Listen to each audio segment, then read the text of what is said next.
Welcome students. आइए आज हम लोग पढ़ने वाले हैं क्लास 11 का जो है फिजिक्स। क्लास 11 और 9th में जो है आपको बताया जाता है गति के समीकरण का नियमन। ठीक है, तो 9th में भी आप लोग पढ़े होंगे स्टूडेंट्स, और 11 में भी जो है वही ग्राफिक विधि के माध्यम से जो है मैं आपको गति के समीकरण को तीनों को सिद्ध करके दिखाऊंगा। ठीक है, तो बने रहिए हमारे चैनल पर और वीडियो का एंजॉय लीजिए। ठीक है, तो स्टूडेंट्स हम ऑलरेडी पहले से फिगर बना चुके हैं। ठीक है, क्योंकि टाइम भी कम लगे। तो देखिए यहाँ पे जो है हमने एक फिगर बनाई है, आपका एक्स अक्ष हो गया ये, और ये आपका वाई अक्ष हो गया। ठीक है, और इसमें ओ से और डी तक की जो समय दिया गया वो टी है। ठीक है, और ए से और सी के जो ये भी समय जो है एकदम क्या है, टी है। ए से ओ का जो डिस्टेंस यानी माना गया है प्रारंभिक वेग क्या है, यू माना गया है।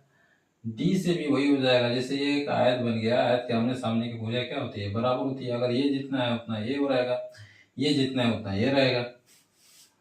अब यहाँ से और यहाँ तक इसका मतलब पूरा जो है अंतिम वेग जो है यानी v दिया है, और प्रारंभिक वेग क्या है, u दिया है। ठीक है, तो अगर ये हमको डिस्टेंस निकालना है, ठीक है, तो हम क्या करेंगे, पूरे में से u को क्या करेंगे, घटा देंगे, तो ये हमारा निकल जाएगा। ठीक है, वेग।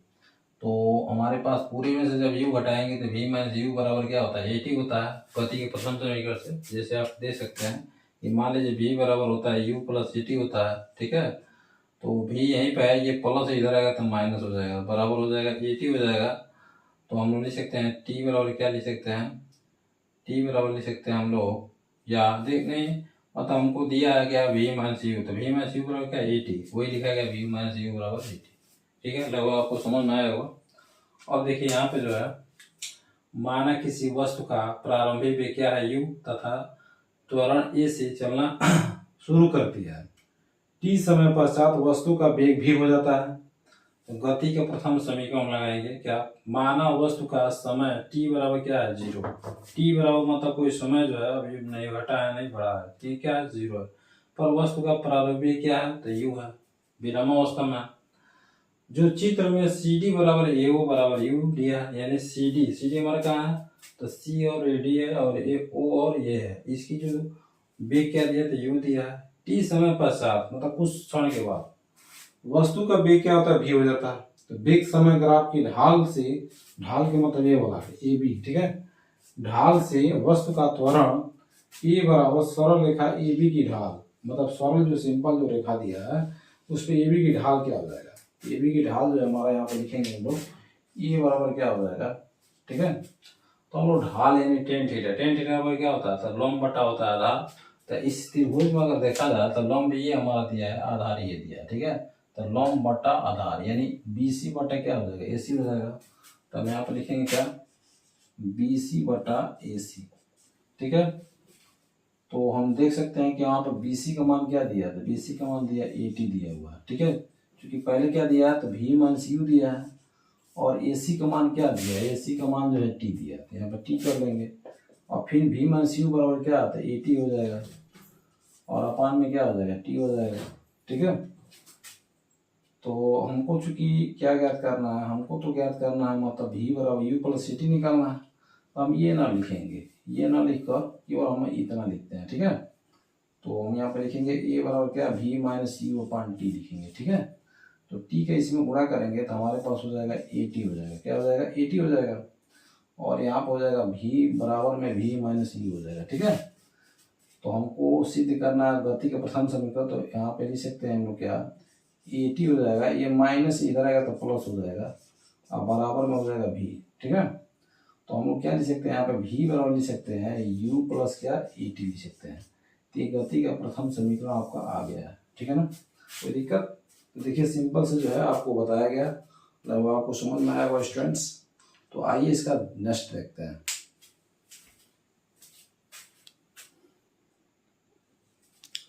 तो स्टूडेंट्स हम दूसरा गति का यहाँ पे लिखेंगे हम लोग, ये तो गति का प्रथम समीकरण था, अब यहाँ पे लिखेंगे गति का द्वितीय समीकरण। क्या लिखेंगे, गति का द्वितीय समीकरण। ठीक, और सब जो है माना वो तो रहेगा सब, इसको भी मैं इरेज कर दे रहा हूँ। अब गति का द्वितीय समीकरण में जो है हम लिखेंगे यहाँ पर हम लोग लिखेंगे क्या, गतिशील वस्तु द्वारा चली गई दूरी, ठीक है। यहाँ पर लिखेंगे गतिशील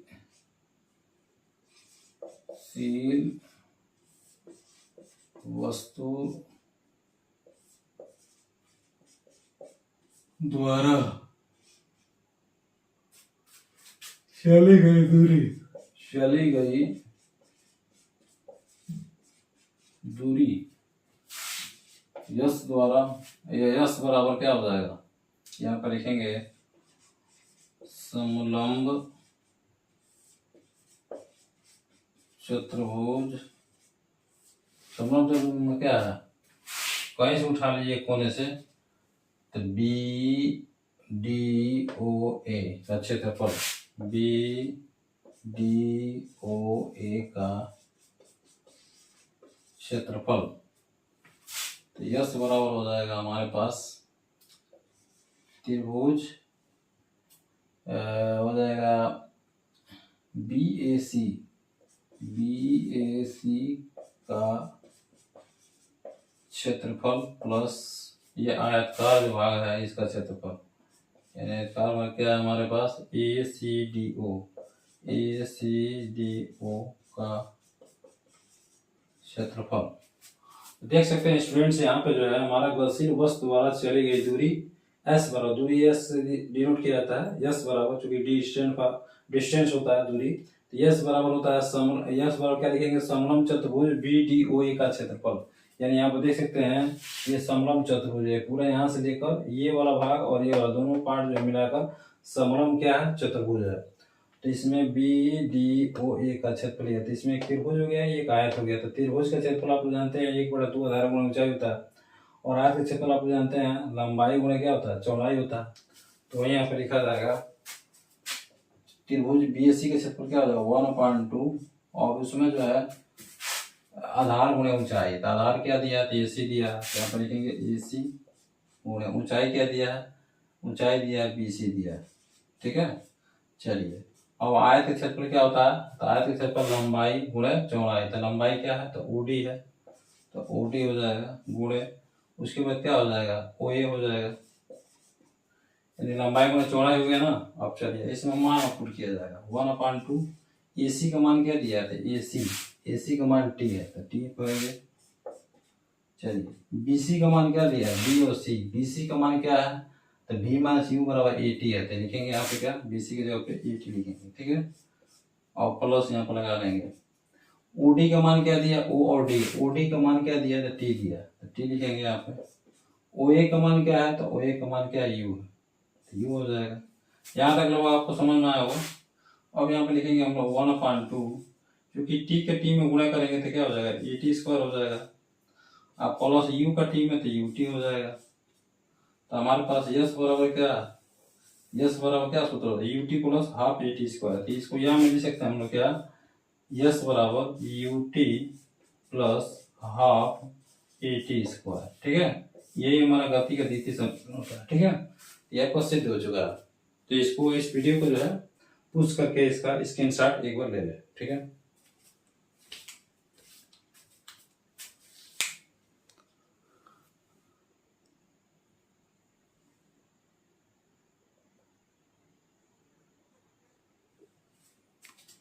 तो स्टूडेंट्स हम लोग अब देखेंगे, हमने पहला सिद्ध कर लिया, दूसरा सिद्ध कर लिया, अब तीसरा सिद्ध करने जा रहे हैं, ठीक, उसको भी ध्यान से देखेंगे। अब यहाँ पे हम लोग गति का तृतीय समीकरण सिद्ध करेंगे। गतिशील वस्तु द्वारा t सेकंड में चली गई दूरी, फिर यहाँ पर दूरी आ रहा है, हम लिखेंगे क्या, s इक्वल टू क्या, अब फिर लेंगे हम लोग समलंब चतुर्भुज जो दिया हुआ है, इसका हम लोग फिर क्या लेंगे, तो ये इसमें हम लोग इसका भी फिर एरिया इसमें देखेंगे हम लोग, ठीक है। तो इसमें हम लोग लेंगे समांतर चतुर्भुज की भुजाओं का योग, ये आपका समांतर चतुर्भुज हो गया, ये समांतर हो गया, ये भी हो गया, ये हो गया, और ये हमारा ए और क्या हो गया, बी और डी हो गया, ठीक है। यहाँ पे लिखेंगे क्या, यहाँ पे लिखेंगे समांतर समांतर भुजाओं, एक मिनट पे यहाँ पे लिख लेंगे हम लोग सबसे पहले समलंब चतुर्भुज, चतुर्भुज क्या लिखेंगे, लिख सकते हैं BDOA, BDOA, ठीक है। में अब यहाँ से S बराबर क्या लिखेंगे, समांतर चतुर्भुज, यहाँ पे लिखेंगे समांतर भुजाओं का योग गुणे उनके बीच की दूरी,